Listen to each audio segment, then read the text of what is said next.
먹이를 찾아 산기슭으로 안녕하세요. 디지털 성범죄 아웃의 하예나입니다. 짐승의 썩은 고기만을 찾아다니는 최근 웹하드의 디지털 성범죄 산업이 일부 드러나면서 많은 사람들이 큰 충격을 받게 되었죠. 특히 우리는 이중 웹하드와 업로더, 삭제업체 간의 유착관계에 집중을 했습니다.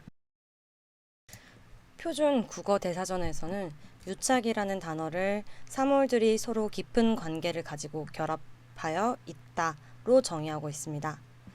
유착관계라는 합성어의 뜻을 단순히 풀이해 본다면 서로 깊은 관계를 가지고 결합해 있는 관계라는 말이 되지만 인터넷을 통하여 검색하여 본다면 서로 분리되어야 할 관계가 부적절하게 이어져 개인 간의 이득을 위해 움직일 때 그 사용이 이루어지는 것으로 보입니다. 우리는 그것이 알고 싶다를 통해 웹하드와 업로더, 삭제업체가 분리되어 감시되는 구조가 아닌 업로더는 배포하고 웹하드는 업로더를 숨겨주고 삭제업체는 영상을 삭제할 수 있는 권한을 이용하여 하나의 커다란 산업구조를 이루고 상생하여 디지털 성폭력 산업을 이룬 것을 확인했습니다. 이러한 문제는 빠르게 검경과 사법부가 나서서 해결해야 하는 끔찍한 사건으로 이를 우리는 부적절한 유착관계라고 부릅니다. 이에 방송이 끝난 후 제기되는 또 하나의 의혹이 존재하는데요. 바로 시민단체와 웹하드 간의 유착관계입니다. 해당 의혹이 제기되는 단체는 지난 2017년 9월 DSO와 남이섭 변리사가 공동 설립한 디지털 성폭력 클린센터라고 불리는 곳인데요. 디지털 성폭력 클린센터는 설립 이후 웹하드와의 MOU 계약을 체결하였으며 이와 함께 의혹이 불거졌습니다. 해당 MOU의 내용은 아래와 같습니다. 바로 피해자 영상 삭제에 있어 최대한 빠르게 협조할 것이며 24시간 필터링 조치를 통해 피해 영상 유포를 방지할 것이라는 내용입니다. 이에 단체는 영상 삭제건이 있을 시 빠르게 제보한다는 사항 이외에는 의무 조항이 없습니다. 이러한 경우는 보통 유착이 아니라 협약이라고 칭합니다. 이에 웹하드와 클린센터, DSO는 유착관계에 있으며 웹하드의 이미지 쇄신을 시켜주는 대신 수익 창출을 하는 관계다는 주장을 펴는 사람들은 이에 대한 근거로서 크게 세 가지 의혹을 제기하고 있습니다. 첫째, DNA 필터링을 사용해야 한다고 주장하는 것이 수상하다. 그것은 웹하드의 의무이고 당연히 해주어야 하는 것인데 이를 주장함으로써 웹하드의 필터링 회사가 그 기술을 독점하게 되어 수익 창출을 돕게 되는 거 아니냐. 우선 필터링과 삭제의 차이는 아실 거라고 생각해요. 삭제는 그냥 일일이 삭제를 하는 거고 필터링 같은 경우에는 그런 일일이 삭제해야 될 영상들이 올라오기 전에 미리 그 데이터를 등록해서 올라오지 않도록 하고 올라온 영상도 걸러내는 기술이에요. 웹하드에는 필터링 의무를 가지고 있어요. 그리고 100% 웹하드에서 그것을 부담을 해야 돼요. 근데 필터링 의무에 대한 명령을 내릴 수 있는 기관은 어디일까요? 바로 방송통신심의위원회입니다. 방송통신심의위원회에서 위원회가 결성돼서 해당 영상에 대해서 필터링을 해야 된다고 고지해야지 이걸 필터링을 하는 거예요. 근데 방송통신심의위원회에서 필터링을 어떤 방법으로 집행시키냐? 바로 1MHz라는 필터링을 쓰고 있어요. 시대가 어느 때인데.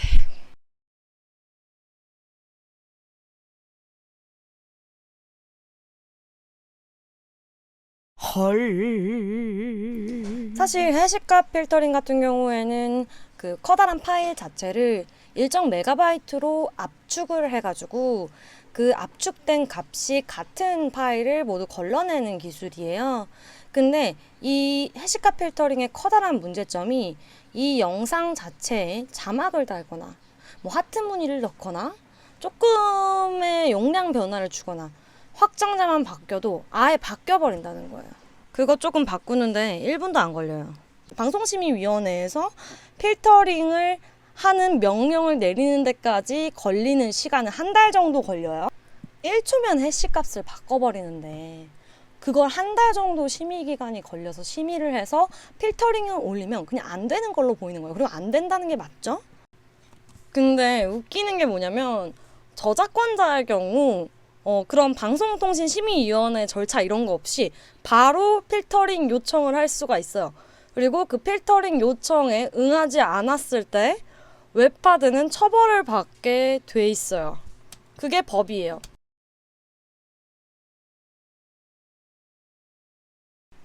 저작자가 바로바로 요청을 할 수 있는 저작권법도 저런 해시 필터링 방법 자체가 문제가 제기되면서 저작권위원회는 새로운 제도를 만들어내요. 5단계 필터링 기술을 이용해라 뭐 이런 명령이었는데 이거 자체가 변형을 해도 필터링이 되는 기술을 탑재하고 있지 않은 웹하드는 승인을 해주지 않겠다라는 명령을 내린 거예요. 그런데 방송통신심의위원회는 그때 동안 도대체 뭘 한 걸까요? 이 정도면 거의 방치했다고 봐도 되는 거 아닌가? 저작권 영상을 필터링을 안 하면 공범이 되는 건데 디지털 성폭력 영상을 필터링하지 않은 건 공범이 되지 않는 거예요. 웹하드에서 미성년자 영상은 기막히게 필터링을 잘하거든요.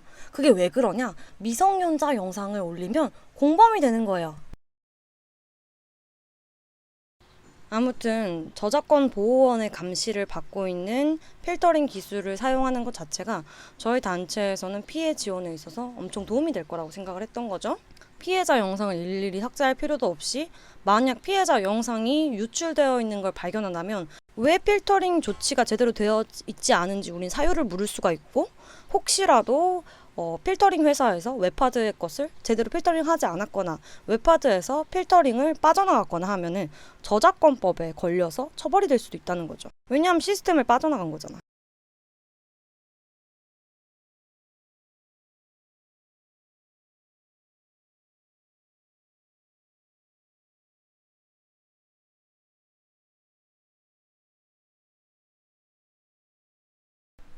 둘째, 피해자 영상 삭제는 이루어지지 않았다. 아니면 제대로 안 됐다. 오히려 증가했다. 사실 업무는 이루어지지 않았던 거 아니냐. 이로써 수익 창출을 도와준 거 아니냐. 와, 이것도 할 말 많죠. 아무튼 간에 우리는 웹하드를 디지털 성폭력의 공범자로 만들고 싶었고 해당 업무 협약은 그렇게 만들 수 있는 기회가 될 거라고 생각을 했죠. 모니터링 팀에서 심지어 공짜라 그러잖아요. 그럼 유료 지원을 받던 피해자를 다 받아버리면 삭제 업체들은 큰 타격을 입게 되겠죠. 그러니까 우리는 신이 나가지고 몇백 개 영상을 필터링 해달라고 부탁을 했어. 그러니까 몇백 개 영상이라는 거는 저희가 보고 아 이건 피해자 영상이겠다. 확실히 피해자 영상이 아닐 수가 없다. 이런 영상들을 등록을 막 하기 시작을 한 거죠. 근데 그랬더니 웹하드에서 어느 날 이거는 저작권 영상이라면서 왜 이런 거를 필터링 요청을 하냐면서 저희한테 오히려 막 그런 글이 날라온 거예요. 왜 저작권에 대해서 강압을 하냐고. 이런 경우에는 피해 보상을 물 수도 있다. 뭐 이런 식의 얘기를 한 거죠. 그때 당시에 우리는 어리 나갔지. 이거 강상 영상이 아니면 도대체 무슨 영상이냐고. 근데 실제로 영상심의위원회라는 국가기관이 있는데 그 심의위원회에서 심의를 받은 영상이었던 거예요. 그때 우리는 정신이 완전 뻥 나가서 심의위원회에 어떻게 분쟁 소송을 해야 되나라고 생각을 하고 있었죠. 그래서 필터링 조치는 저희 단체에 연락 온 피해자분들만 필터링 조치를 해서 계속해서 모니터링을 하고 헤비 업로더들을 고소 고발 준비를 했어요. 그러니까 우리가 일을 안 했다는 주장은 있잖아요. 저희가 모니터링하는 사이트에도 불법 영상이라고 추정되는 몰카 막 이런 제목의 영상이 되게 많다. 이게 근거였어요. 그 제시 자료를 봐봤더니 그 영상이 다 제휴 영상이에요. 영상들을 돌려보다가 잠이 들어요. 우리가 피해자 영상에 저작권을 등록해서 그것을 프리미엄 영상으로 판다는 건 완전 사실 무근의 이야기라는 거죠. 같이 활동하면 좋겠습니다. DSO가 또 새로운 성과를 얻어내서 그리고 뭐 왜 3명밖에 고소 고발을 못했냐 이러는데 그것에 대한 아니 간사 정도 그렇고 저희 단체도 그렇고 항상 그렇잖아요. 체증하는 게 엄청 힘들다고. 이게 한 명을 고소하려면 그 영상이 성폭력 영상을 체증을 해서 고소를 해야 되잖아요. 근데 그 헤비 업로더가 꼭 처벌을 받았으면 해서 그 몇천 개를 하나하나 다 체증을 했던 거예요. 근데 저희가 체증을 하는 속도보다 그 사람이 업로드를 하는 속도가 훨씬 더 빨랐어. 모니터링하고 체증하고 그게 급하다고 뚝딱 나올 수 있는 게 아니에요. 한 달 이상 준비한 거지. 셋째, DSAC 클린센터와 DSO는 웹하드에게 부정적인 경로로 금전을 지급받았을 것이다. 아니 어디서 자꾸 DSO가 웹하드한테 비자금으로 쓸 수 있는 돈 1,000만 원을 따로 받았다, 몇백만 원을 따로 받았다 라는 소문이 돌고 있는데 막말로 받았으면 억울하지도 않아요.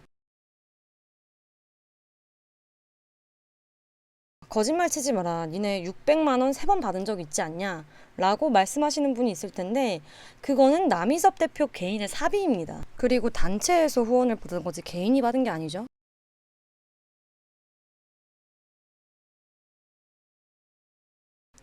그리고 저희도 같이 일할 사람을 고르는 건데 남별리사님을 소개받았을 때 조사를 하나도 안 했을까요? 저희도 나름의 조사를 해본 결과 과거에 일본 포르노협회의 피해자들을 위해 해당 AV 영상이 IPTV에서 내려갈 수 있도록 여성단체와 같이 소송을 한 적도 있고 포르노를 저작물로 하는 것에 대한 반대 기고도 했던 부분이 있어서 이런 글을 모두 읽어보고 고민을 하다가 저희와 시각을 같이 할 수 있다고 판단하고 같이 일하기로 결정을 한 거예요. 근데 저 글에 따르자면 남별리사님이 웹하드를 위해 과거부터 그러한 물밑 작업을 하고 있던 건데 이런 식으로 의혹을 제기하면 끝도 없어요. 그러면 클린센터에서 올라왔던 그 후원 배너는 뭐냐라는 질문이 있을 텐데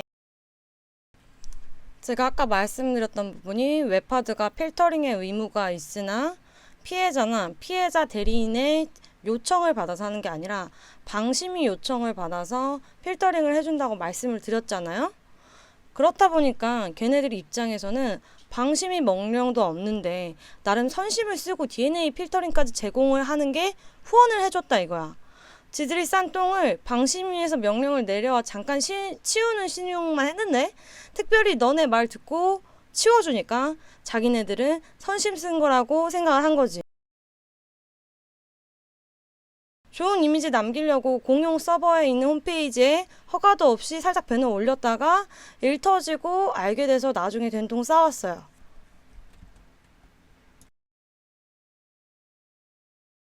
그러니까 걔네들이 주장하는 후원은 뭐다? 바로 필터링 올려주는 게 후원이다.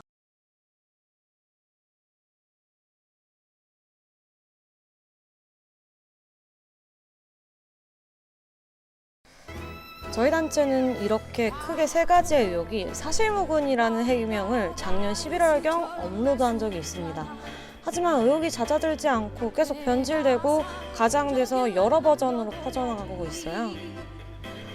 솔직히 이쯤 되니까 단체 내에서 또다시 해명을 하지 않으면 안 된다는 의견이 나왔습니다. 2017년 11월 당시 올렸던 15장 플러스 7장의 긴 해명문을 다시 올리자는 거죠. 솔직히 막말로 그걸 누가 봅니까? 묻지 마라. 대응을 안 하니까 맞는 말이니까 대응을 안 한다고 하는데 우린 이미 해명문을 올렸었거든요. 그것도 22장이나 올렸어요.